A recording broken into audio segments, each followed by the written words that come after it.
सहनाववतु सहनौ भुनक्तु सह वीर्यं करवावहै तेजस्विनावधीतमस्तु मा विद्विषावहै। ॐ शान्ति शान्ति शान्तिः। गुरुर्ब्रह्मा गुरुर्विष्णु गुरुर्देवो महेश्वरः गुरुरेव परं ब्रह्म तस्मै श्री गुरवे नमः। अज्ञानतिमिरान्धस्य ज्ञानाञ्जनशलाकया चक्षुरुन्मीलितं येन तस्मै श्री गुरवे नमः। ॐ पार्थाय प्रतिबोधितां भगवतां नारायणेन स्वयं व्यासेन ग्रथितां पुराणमुनिना मध्ये महाभारतम् अद्वैतामृतवर्षिणीं भगवतीम् अष्टादशाध्यायिनीम् अम्ब त्वामनुसन्दधामि भगवद्गीते भवद्वेषिणीम्। नमोऽस्तु ते व्यासविशालबुद्धे फुल्लारविन्दायतपत्रनेत्र येन त्वया भारततैलपूर्णः प्रज्वालितो ज्ञानमयः प्रदीपः प्रपन्नपारिजाताय स्तोत्रवेत्रैकपाणये ज्ञानमुद्राय कृष्णाय गीतामृतदुहे नमः। सर्वोपनिषदो गावो दोग्धा गोपालनन्दनः पार्थो वत्ससुधीर्भोक्ता दुग्धं गीतामृतं महत् वसुदेवसुतं देवं कंसचाणूरमर्दनं देवकी परमानन्दं कृष्णं वन्दे जगद्गुरुं कृष्णं वन्दे जगद्गुरुम्।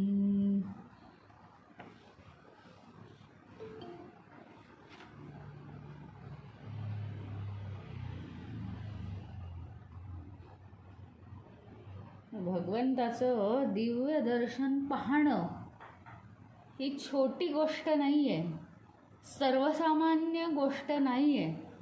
ते दर्शन आधी भगवंताने दाखवणं आणि ते दर्शन पाहायला मिळणं. आधी एक सामान्य मानव म्हणून त्याच्या मनामध्ये प्रश्न निर्माण झाले, हे काय आहे, ते काय आहे, माणसं का घाबरतायत, माणसं का दिसेनाशी होत आहेत वगैरे सर्वसामान्य प्रश्न निर्माण झाले. परंतु ते दिव्य दर्शन घेतल्यानंतर त्याचा एक स्वतःचा असा इफेक्ट आहे आणि ते दिव्य दर्शन जणू काही आता आतमध्ये मुरायला लागलं आणि हळूहळू शेवटी ते दर्शन म्हणजे काय, दिव्य दर्शन आहे, भगवंताची पॉवर आहे आणि एक विशिष्ट दृष्टी पण अर्जुनाला मिळालेली होती. त्याच्यामुळे आधी जे बघितलं ते सर्वसामान्य दृष्टीने, सर्वसामान्य मनाने, सर्वसामान्य विचारांनी, सर्वसामान्य भावनेनी बघितलं गेलं. पण जसजसं तो पाहू लागला आणि अतिशय म्हणजे स्पेशल गोष्ट म्हणजे आत्तापर्यंत पाहिली नाही अशी विशेष गोष्ट आणि पुन्हा पुन्हा तो त्याचा विचार करू लागला. आपल्या जीवनात सुद्धा कधीतरी काहीतरी वेगळं जर घडलं चांगलं तर आपण पुन्हा पुन्हा मग त्या दिवशी असं झालं होतं, माझं नशीबच छान आहे, माझ्यावर कृपा आहे भगवंताची असं आपण म्हणतो आणि पुन्हा पुन्हा तो प्रसंग आठवतो. तसं त्याला झालं आणि पुन्हा पुन्हा तो आठवू लागला की काय आहे भगवंताचं रूप, म्हणजे आश्चर्यच वाटतंय मला.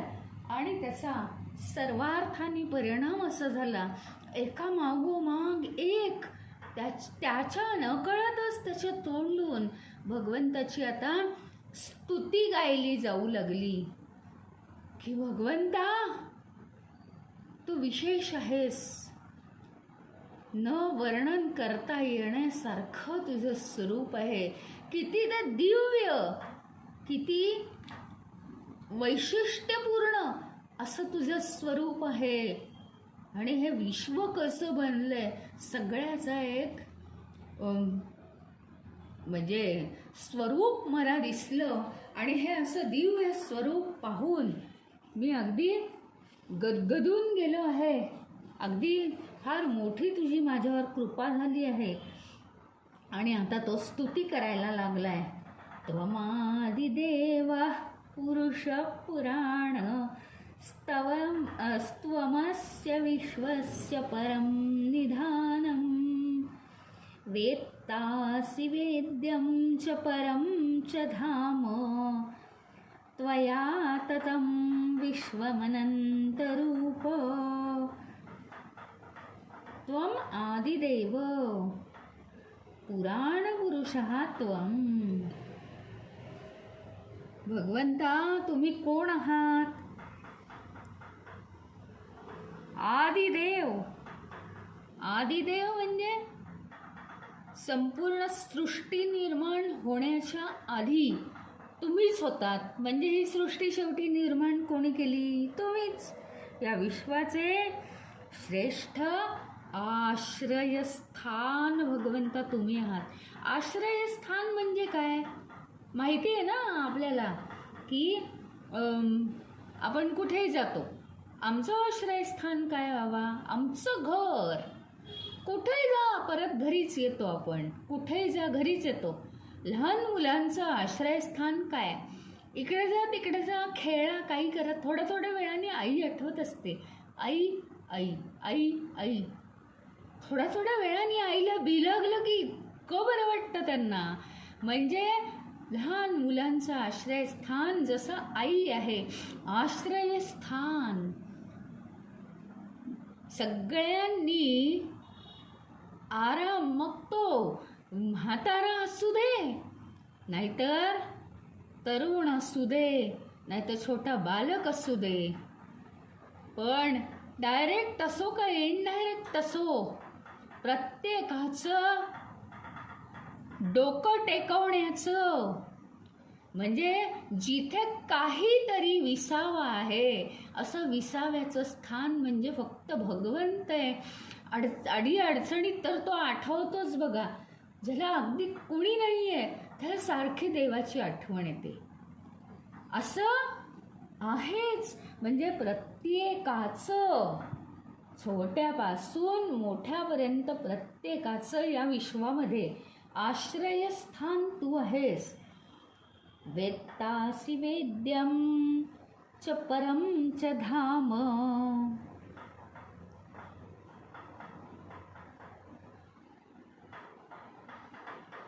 वेत्त. वेत्त हे वेगळं. वित्त म्हणजे पैसा, पण वेत्त, वेद वेत्त, त्या वेदपासनं हा शब्द आलाय. वेत्तासी म्हणजे जाणण्याचं ठिकाण, पण तूच जेस. काय या जगात जाणायचंय? खरं तसं पाहायला गेलं तर देह जगवण्यासाठी आपल्याला जे जे लागतं ते आपण सगळं जाणत राहतो. म्हणजे पोट भागवण्यासाठी जे जे लागतं आपल्याला त्या सगळ्याची आपण माहिती करून घेतो, म्हणजे जाणत राहतो. पण खरं सांगू का भगवंता, खरी खरी जाणण्याची ही एकच गोष्ट आहे, आणि ते म्हणजे तू आहेस. खरं जे जाणायचं आहे या जगामध्ये, बाकी सगळं जाणून काय आहे, फोल आहे, कारण ते देहाविषयक आहे. फक्त सगळ्यात जाणण्याची श्रेष्ठ वस्तू तू आहेस. परमच धाम, आणि परमधाम आहेस. परमधाम अतिशय श्रेष्ठ असं निवासाचं स्थान, ठिकाण. त्वया ततं विश्वम अनंतरूपम. आणि सगळं संपूर्ण विश्व तू पूर्णपणे व्यापलेलं आहेस. अशी एक कण सुद्धा जागा अशी नाही की तू व्यापलं नाही आहेस. अशी एक कण सुद्धा जागा उरलेली नाही. संपूर्ण विश्व तू व्यापलेलं आहेस. असे कितीतरी श्लोक झाले. अर्जुन अगदी त्याची भगवंताची स्तुती करतो आहे की हे सगळं बहुरूपात्मक असं जग, बहुरूपात्मक आहे ना जग. किती रूपं घेतली आहेत त्याच्या वस्तूंनी आणि व्यक्तींनी. इतकी सगळी रूपं ती काय भगवंताने घेतली नाही आहेत रूपं. त्याने फक्त त्याच्यावर प्रकाश टाकलाय बस. त्याच्या अस्तित्वानी सगळं प्रकाशित झालंय. म्हणजे ते जागृत झालंय, चालू लागलेलं आहे, तेज आलंय त्याला.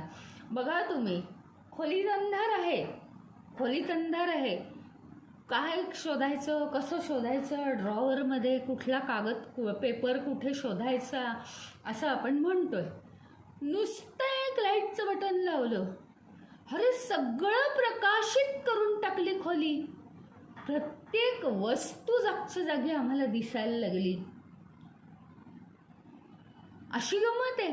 केवळ लाईटच्या अस्तित्वात संपूर्ण खोली प्रकाशित झाली.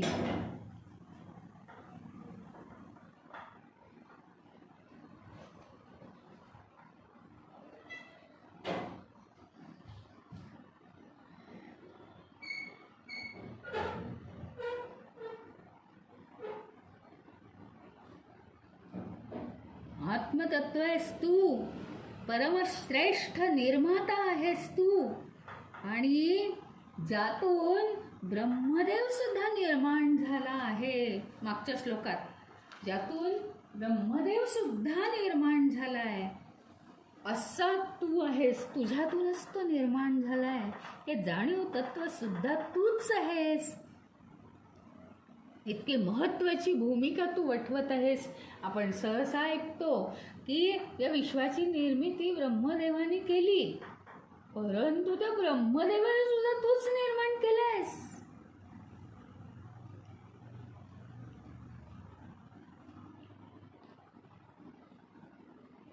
आपलं जे राहायचं घर आहे ते आपल्याला कसं वाटतं, खूप आरामदायी वाटतं. म्हणजे कुठूनही जाऊन या, तुम्ही पुण्याला जा, तुम्ही नोकरीला जा, तुम्ही काहीही करा, असं घरी आलं, उन्हाळ्याच्या दिवसात फॅन चालू केला, पाणी प्यायलं, इतकं बरं वाटतं. आपल्या घरासारखं सुख वाटत नाही.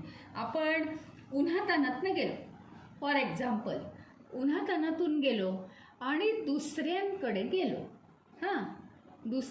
गेलो आणि झालं तिथे सुद्धा त्यांनी उलट स्वतःच्या घरच्यापेक्षा जास्त पाणी देऊ का, सरबत देऊ का, फॅन लावून देते, हां इथे करा ना तुम्ही आराम, या कॉटवर झोपता का, इतकी सरबराई ठेवून सुद्धा आपल्याला बरं नाही वाटत. आणि पुन्हा पुढे घरी यायची ओढ असते. त्याला म्हणतात निधान. निधान माझं आश्रयस्थान कुठे आहे, माझं घर, माझं घर, माझं घर. इतकं आपल्याला आपल्या घरी बरं वाटतं. कुठंही जा, लोकांना अनुभव आहेतच. म्हणजे परदेशात गेल्यानंतर सुद्धा तिथे सुद्धा कारणं कोणतीही असू देत, पण काही कारणांनी, कारणं असोत का नसोत सुद्धा, माझं तर म्हणणं आहे, मला काही त्यातला अनुभव नाही, पण मी असं खूप अनेकांकडनं ऐकलं आहे की मग कंटाळा येतो. म्हणजे काय, आपल्याला आपल्या घरी राहून एकतर आपल्या घरच्या निवासाची आपल्याला भयंकर सवय असते. म्हणजे आपण त्याच्याशी खूप अटॅच झालेलो असतो. आणि दुसरी गोष्ट अशी की आपले जे रोजचे उद्योग आहेत, कनेक्शन्स आहेत, शेजारी पाजारी मैत्रिणी आणि अनेक गोष्टी, म्हणजे ती सगळी आपली थांबतात तिकडे गेल्यावर. म्हणून आपल्याला परत लवकर यावंसं वाटतं. म्हणजेच या अर्जुनाच्या म्हणण्याचा आता अर्थ आपण पाहतो आहोत मुद्द्याला धरून, की परम निधानम ह्याचा अर्थ कुठल्याही कुठल्याही कुठल्याही ठिकाणी बरं वाटत नाही, कुठल्याही घटनेत बरं वाटत नाही, कुठल्याही ॲक्शनमध्ये, कर्मामध्ये, क्रियेमध्ये बरं वाटत नाही आणि कुठल्याही परिस्थितीत बरं वाटत नाही. पण परमेश्वरा तुझ्या जवळ आलं की बरं वाटतं, तुझ्या जवळ समर्पित झालं, पोट रिकामं केलं, तुला संपूर्ण अहंकार देऊन टाकला, मन देऊन टाकलं, की जे बरं वाटतं त्याला म्हटलंय परम निधानम. परम म्हणजे श्रेष्ठ, श्रेष्ठ निधान म्हणजे श्रेष्ठ आश्रयस्थान तू आहेस भगवंता. मला हे दिव्य रूप दर्शन, विश्वरूप दर्शन, दिव्य असं विश्वरूप दर्शन पाहून घेऊन मला अगदी हा अनुभव येतोय की खरोखरी विश्वात कुठेही विसाव्याची जागा नाही, इतकी श्रेष्ठ, इतकी परम अशी विसाव्याची जागा म्हणजे भगवंत तूच आहेस. केवळ तुझ्या ठिकाणी विसावा हा श्रेष्ठ विसावा आहे.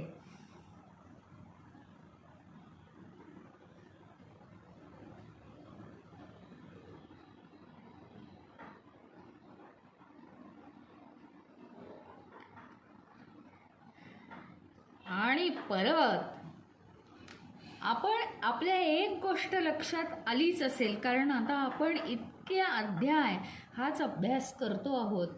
अजून परमनिधानम म्हणण्याचा काय संकेत आहे? परमनिधानम अनेक अर्थ निघतात आणि आपल्या सगळ्यांच्या ते लक्षात येणार, कारण आपण अभ्यासतोच आहोत. परम निधानम याचा अर्थ, अरे भगवंता खूप जन्म घेतले रे, अनेक जन्म घेतले, वेगवेगळ्या परिस्थितीत होतो, काय मला काही आठवत नाही कोणत्या जन्मात काय झालं. एकाच जन्मात सुद्धा अनेक परिस्थिती आल्या, लहानपणापासून पाहतोय, पण पूर्णपणे समाधान कशातच लाभलेलं नाही. कुठंही टेकायला जागा नाहीये.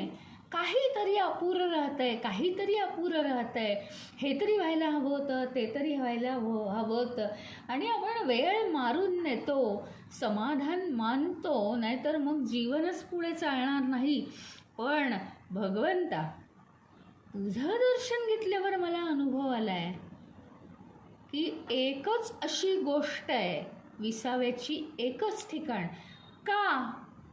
कारण जन्मजन्मांतरी अनेक जन्म सगळे हे त्रास सोसून कायमचा विसावा घ्यायचा असेल, माऊलींनी काय केलं?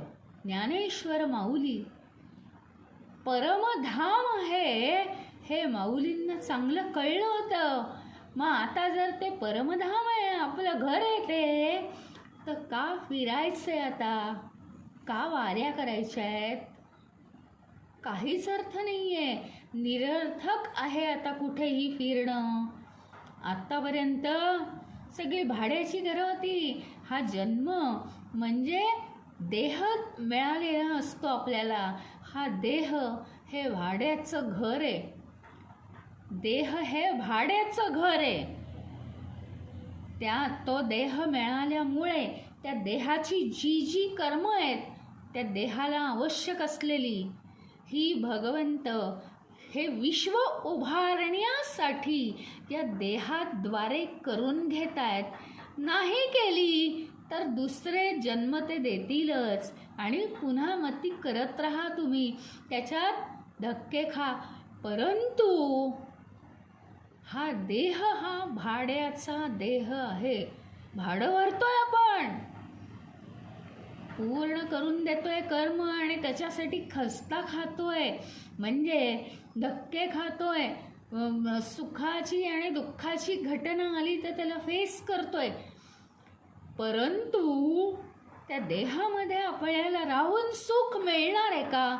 नाही. मग आपलं परमनिधान, अतिशय श्रेष्ठ असं विसाव्याचं ठिकाण हा देह नसून ते आत्मस्वरूप आहे.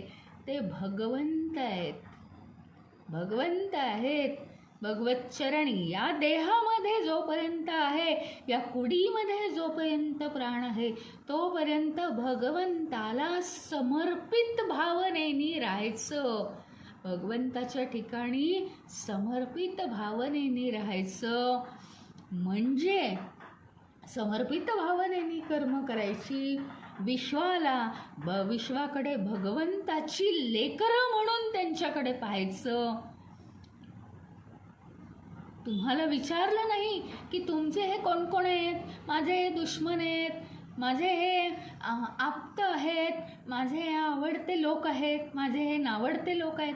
नाही, भगवंताची लेकरं आहेत. आपल्याला करायचं तेवढेच आपण कर्म करायचे आणि बाकी सगळ्यांकडे सगळे हे भगवंताच्या अतिशय जवळचे आहे, त्यांच्याशी वाईट वागून चालणार नाही. तिकडे कॅमेरा चालू आहे, मनात एक जरी वाईट विचार आला तरी तो भगवंताच्या कॅमेऱ्यात टिपला जातो. त्याच्यामुळे वाईट विचारच येऊ द्यायचा नाही आतमध्ये आणि समर्पित भावनेने राहायचं आहे. मग आपल्याला आपलं परमधाम आहे तिथे भगवंत लवकरात लवकर पाठवतील. लवकरात लवकर याचा अर्थ लाईन लावून बसा, पण अशी अपेक्षा तरी करू की या देहातून गेल्यानंतर आपण भगवत चरणीच लीन राहू. भगवंताच्या परमधामामध्ये आपल्याला जागा मिळेल, हा याचा अर्थ आहे.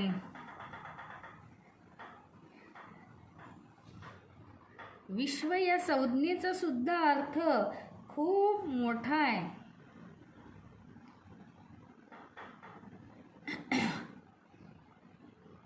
शरीर, मन, बुद्धी ही उपकरणं आहेत आणि ही जी उपकरणं आहेत, ही उपकरणं शरीर, मन आणि बुद्धी, खरं म्हणजे ही उपकरणंच हे जग अनुभवत आहेत, हो की नाही? ती सगळी काय आहे? फिजिकल आहेत, म्हणजे प्रकृतीची बनलेली आहेत.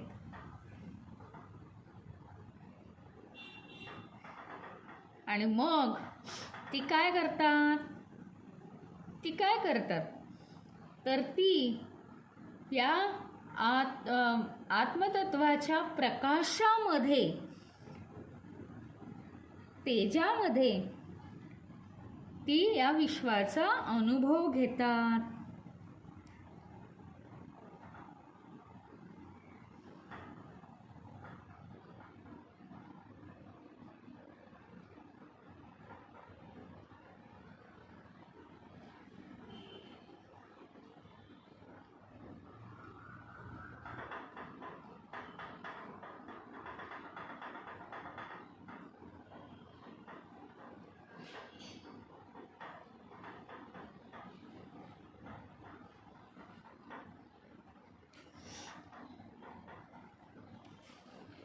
आणि एक गोष्ट आहे, त्यांनी अजून काय सांगितलं आहे याच्यामध्ये, एक ओळ आली आहे पहा.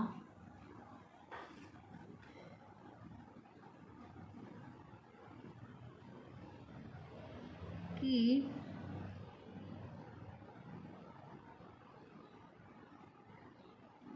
वेत्तासी वेद्यम च परम च धाम. तूच या जगामध्ये एकच वस्तू अशी आहे की ती जाणण्यासारखी आहे. म्हणजे बघा, एक कल्पना करा, तुम्हाला ते हे माहिती आहे वेदांमध्ये उदाहरण दिलं जातं. वेदांमध्ये एक उदाहरण दिलं जातं नेहमीच.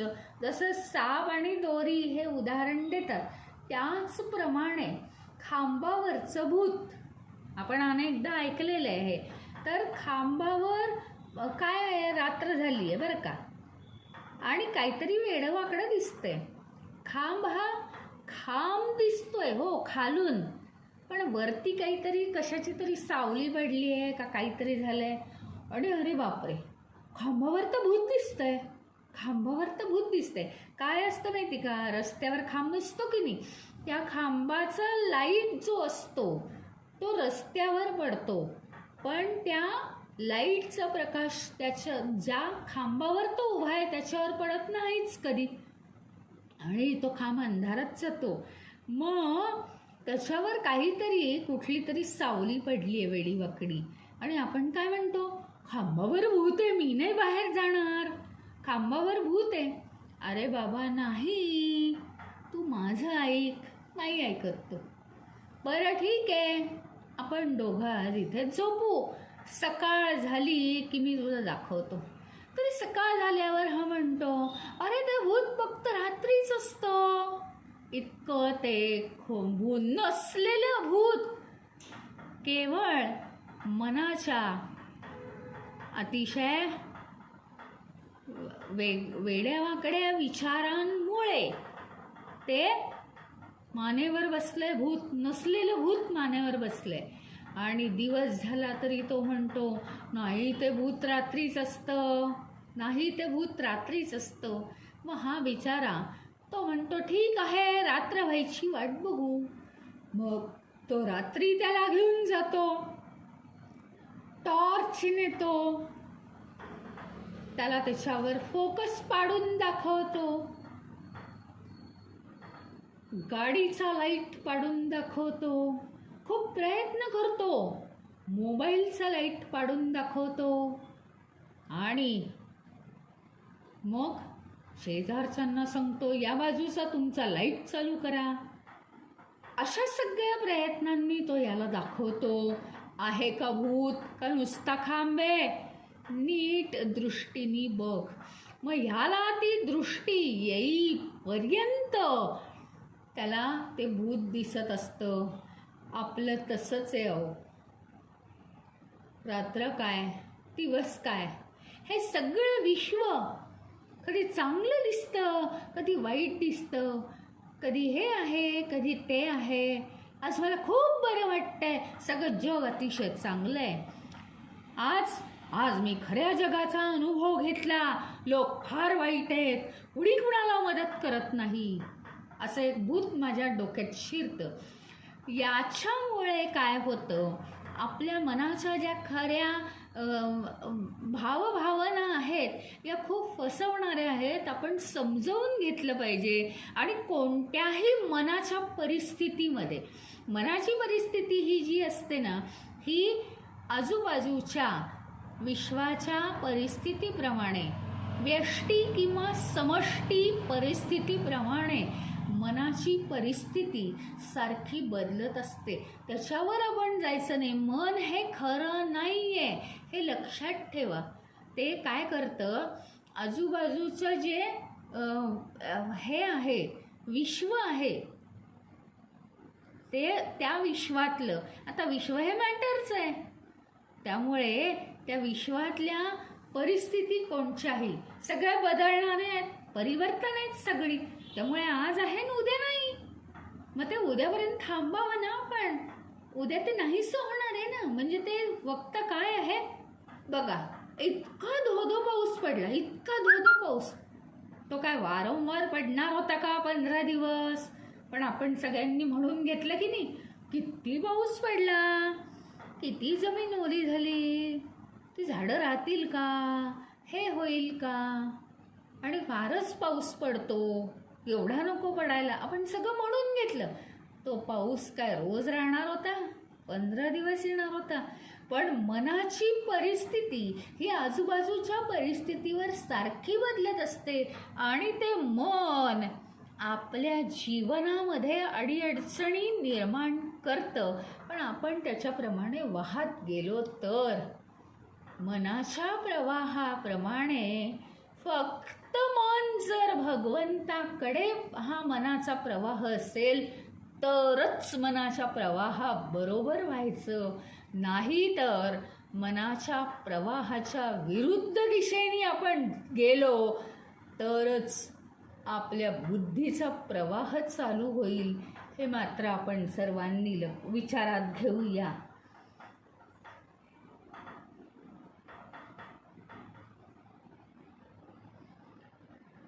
आणि हे सगळं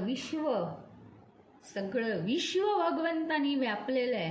हा 4था चरण आहे श्लोकाचा, की एक सुद्धा जागा अशी ठेवली नाही, सगळं विश्व व्यापलेलं आहे. आणि त्याच्या आधी जे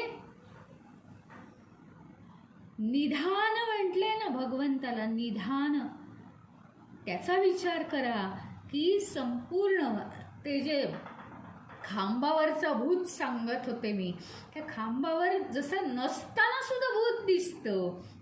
आपली दृष्टी, आपले मनातले भावभावनाच बदलून जातात आणि त्याला कोणी काही नाही करू शकत. त्याच्यामुळे अगदी तसंच या विश्वामध्ये सतत वेगवेगळ्या हालचाली घडतात, सतत काहीतरी कमी जास्त घडणार आहे. पण हे सगळं काय आहे माहिती का? आता ह्याला हे तत्व जोडलेलं आहे की भगवंत सगळीकडे कण कण जागेत सुद्धा भगवंत व्यापलेले आहेत आणि त्याच्यावर म्हणजे खांब आहेच, पण त्याच्यावर जसं भूत दिसतं दृष्टी बदलल्यामुळे, भांबावल्यामुळे, त्याचप्रमाणे इथे सगळं हे विश्व दिसलं तर चालेल, ते त्यानेच आपल्या कर्मासाठी निर्माण केले. पण विश्वातल्या वस्तू, हे काय आहे? हा रस्ता आहे. हे काय आहे? हे उद्यान आहे. इथपर्यंत ठीक आहे. फिरायची जागा आहे ही, उद्यानात झाडं छान आहेत, इथपर्यंत ठीक आहे. काहीतरी तिथे विचित्र जर आपल्याला दिसायला लागलं असेल, तिथे झाडांवर भूत आहेत असं म्हटलात उद्या, तर कसं काय व्हायचं? हो, कसं काय होणार? जे नाही आहे ते जर मनाने एखादी वस्तू पकडली आणि आपण म्हणजे हे अजिबात विषयाला सोडून होत नाही, माझा विषयाकडेच यायचा प्रयत्न आहे की काय आहे आपली दृष्टी ही कशी पाहिजे? भगवंताला धरून, म्हणजे भगवंताला जर आपण समर्पित असू तर हे न बदलणारं विश्व आपल्याला दिसतं. आता खांबच दिसतो, भूत कधीच दिसत नाही. त्यावेळी मनुष्य नॉर्मल आहे असं समजायचं. या विश्वातल्या वस्तू दिसल्या तर चालतील, व्यक्ती दिसल्या तर चालतील, पण व्यक्तींचे दोष का दिसतात आम्हाला? दोष आणि गुण हे आपल्याला काही नोंदवायला ठेवलंय का डायरीत? कुणाचे काय दोष आहेत, कुणाचे काय गुण आहेत, कोणती वस्तू कशी आहे, का पण सारखं वर्णन करायचंय? कर्मासाठी आपल्याला सोडलंय. कशासाठी आपण वर्णन नाही करायचं? तुम्ही म्हणाल मग वेळ जाईल कसा? केलं वर्णन तर कुठे बिघडलं तुमचं? बिघडलं कुणाचंच काही नाही, तुमचंच बिघडतंय. काय बिघडतंय? तर मन धावतं चुकीच्या कल्पनांकडे. आपण एखाद्या माणसाला समजा म्हटलं, हो हा वाईट आहे, हा असंच बोलतो, तो तसंच करतो. काय झालं? मन कोणाचं वाईट झालं? कलुषित झालं की नाही आपलं मन? का विचार करायचे? आपलं आयुष्य इतकं स्वस्त आहे का लोकांबद्दल असा विचार करायला? आता परत मुद्द्यावर येऊ. मुद्दाच आहे हा सुद्धा सगळा, की आपल्याला हे जग असं का दिसतं? खांब का नाही दिसत? खांबावर भूत का दिसतं? माझी दृष्टी सगळी चुकीची आहे. संपूर्णपणे माझी दृष्टी या जगाकडे पाहण्याची चुकीची आहे. जे करण्यासाठी आलो आहे आपण तिथं कॉन्सन्ट्रेशन होत नाही. आणि म्हणून आपल्याला साधना करायला सांगितली की ती साधना होत नाही आपल्याच्यानी. तो काही दोष सांगत नाहीये मी कोणाचा, पण तिथलं कॉन्सन्ट्रेशन हे कमी झालं आहे आणि विखुरलं गेलं आहे. सगळीकडे 10 ह्याच्यात कॉन्सन्ट्रेशन झालं आहे, ज्या गोष्टींचा काही उपयोग नाही. रस्त्यावरची माणसं कशी का असेना, मला काय करायचं आहे, असं म्हणजे झालेल्या घटना विचारात घ्या आणि सोडून द्या. स्वतःपुरतं सेफ ठेवायचं आहे फक्त. त्याप्रमाणे ही सृष्टी जी आहे ती सृष्टी दिसली तरी चालेल, वस्तू व्यक्ती घटना दिसू देत, तो प्रश्न नाही, पण त्याला लेबलं जोडू नका. काही ती लेबल्स जोडायला आपल्याला ठेवलं नाही आहे. ते कसे आहेत, काय आहेत, ती झाली भूत खांबावरची. ती खांबावरची भूत आहेत. भगवंत तळाला सगळीकडे व्यापलेत. संपूर्ण विश्वामध्ये भगवंतच भगवंत आहे आणि त्याच्यामध्ये फक्त देहासाठी आपल्यावर उपकार केले आहेत. हे विश्व निर्माण करून इथे कर्म पण करावीत ह्याच्यासाठी हे विश्व निर्माण केलेलं आहे. मग ते जे काय आहे ते तसंच राहू दे. मला एक सांगा ना, एक झाड असतं, ते झाडाच्या कितीतरी फांद्या छान असतं, अगदी सगळं बहरलेलं आहे ते. अहो, वर गेल्यावर आपण पाहिलंच नाहीये किंवा त्या झाडाची मागची बाजू पण पाहिलीच नाहीये. तर दुसऱ्या साईडच्या लोकांनी कचरा जाळला म्हणून त्याची मागची साईड आहे ना झाडाची, ती जळलेली आहे, ती पाहिली आहे का? म्हणजे एकाच झाडाची काही जी सृष्टी आहे ती आपल्याला सुंदर दिसतीये आणि जी आपल्या दृष्टीआड आहे ती खरं म्हणजे खरं आहे, पण आपल्याला दिसत नाही. एका झाडाचा जर हा प्रश्न आहे तर या विश्वाचा काय प्रश्न असेल? का बरं त्याचं हे करायचं आहे, आपण त्याचा निर्णय आपण का करत राहायचा आहे? भगवंतांनी आपल्याला निर्णय करत राहायला ठेवलं आहे का? नाही ठेवलेलं. मग आपल्याला वस्तू व्यक्ती घटना आपल्या स्वतःची आपल्या देहाची काळजी घेण्यासाठी दिसल्या तर चालतील, पण आजपासून आपण असं ठरवलं पाहिजे की आपण त्याच्याबद्दल निर्णय घेणार नाही. हे चांगलं आहे, हे वाईट आहे, हे करण्यात वेळ घालवायचा नाही. ही सगळी खांबावरची भूत आहेत. नको नको ते एक्स्ट्राचं भूत आपल्याला दिसतंय प्रत्येक गोष्टीत, ते होता कामा नाही. म्हणजे भगवंत आपल्याला प्रसन्न होईल, म्हणजे आपल्याला भगवंताशी समर्पित व्हायला वेळ मिळेल. संपूर्ण विश्व हे त्यांनीच व्यापलेलं आहे. इथे कशा कशाची कमी नाही. जे नैसर्गिक आहे ते तसंच चालू दे ना, व्यापलेलं आहे. तर ते भगवंतानी हे विश्व कसं व्यापलं आहे ही भावना अधिकाधिक मनामध्ये ठेवा. ती भावनेनी मन व्यापून टाका, मग काही प्रश्न नाही. अतिशय सुंदर अशा पण अगदी मार्मिक शब्दांमध्ये भगवंतानी अर्जुनानी भगवंताच्या दिव्य विश्वरूपाचं वर्णन केलेलं आहे इथे.